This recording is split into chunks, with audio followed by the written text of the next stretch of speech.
Bonjour, c'est Frédéric de Frédéric Blaise Studio. Je vous propose cette nouvelle capsule concernant la création de logos.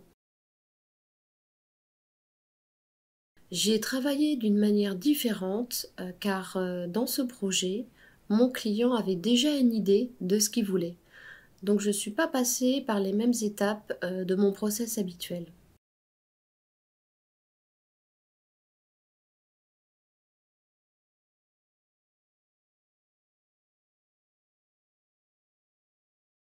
Lors d'un précédent événement, mon client avait déjà utilisé ce qu'il appelle un logo. Alors, disclaimer, ça ce n'est pas du tout un logo. C'est un dessin, voire une illustration, mais un logo c'est très différent. Je m'explique. Un logo doit être synthétique, simple, avoir 2 voire 3 couleurs.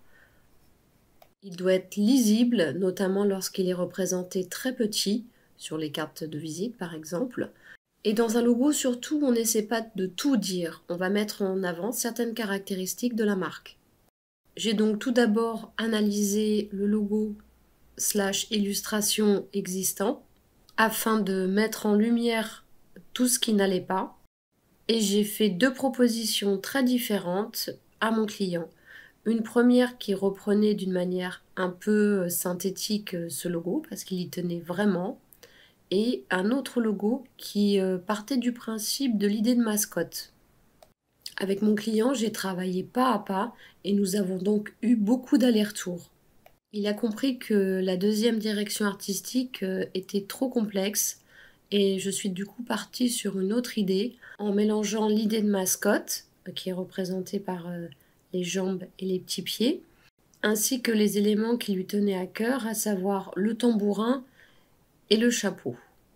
Arrivé à ce stade-là, mon client était plutôt satisfait et il a fait une chose, c'est qu'il a montré ce logo autour de lui. Lorsque vous allez montrer votre logo, ça peut être à double tranchant parce qu'il y aura toujours des gens qui ne vont pas aimer la couleur, qui ne vont pas aimer le style. Et en fait, vous vous rendrez compte que tout le monde a une idée de ce que c'est la com sans forcément être un expert. À ce moment-là, il y a donc eu un revirement, à savoir qu'il souhaitait garder l'idée de mascotte pour représenter la buvette lors du festival. Et par ailleurs, il souhaitait personnaliser le tambourin avec le chapeau. Donc je lui ai dit, il n'y a pas de souci, mais ça veut dire que c'est une troisième direction artistique et ça ne fait pas partie du devis. Il m'a répondu qu'il n'y avait pas de problème, qu'on repartait sur une troisième direction artistique. Donc c'est ce que j'ai rajouté au niveau du devis, en avenant. À ce stade, nous avions aussi déjà dépassé le nombre d'allers-retours qui était proposé dans le devis.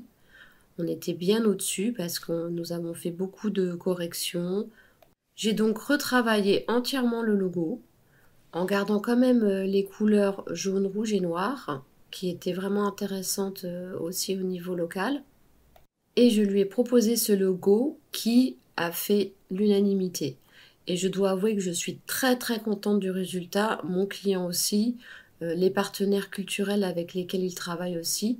Voilà, tout le monde est vraiment très satisfait et c'est important. C'est important parce que derrière, il va falloir défendre sa marque au niveau notamment des éditeurs, des artistes. Donc il faut vraiment aimer, beaucoup aimer son logo. À partir du moment où le logo a été validé, j'ai mis en place la charte graphique. Alors qu'est-ce que la charte graphique? Il s'agit d'un livret de bonnes pratiques. Pourquoi une charte graphique? Eh bien c'est pour protéger la marque, protéger le logo, parce que dans cette charte graphique, vous allez avoir ce qu'il est autorisé de faire et ce qui est interdit. Je vous détaille dans la suite de la capsule toutes les pages contenues dans cette charte graphique. N'hésitez pas à stopper la vidéo pour prendre le temps de la lire.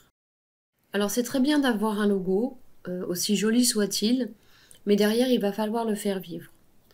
Donc la deuxième étape de ce projet, cela va être la création d'un site web et le développement d'une stratégie aussi graphique sur les réseaux sociaux.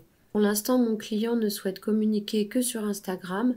Alors c'est quelqu'un aussi qui maîtrise pas bien l'informatique. Donc la troisième étape de ce projet, ça va être la formation. Afin qu'il puisse être autonome au niveau de la publication de ses posts sur Instagram, je vais le former sur une plateforme qui s'appelle Canva, qui permet de réaliser des posts assez rapidement. Voilà, donc j'ai aussi tenu compte dans ma créa pour Instagram du fait que cette personne n'est pas à l'aise avec l'informatique et notamment avec les outils de publication sur réseaux sociaux.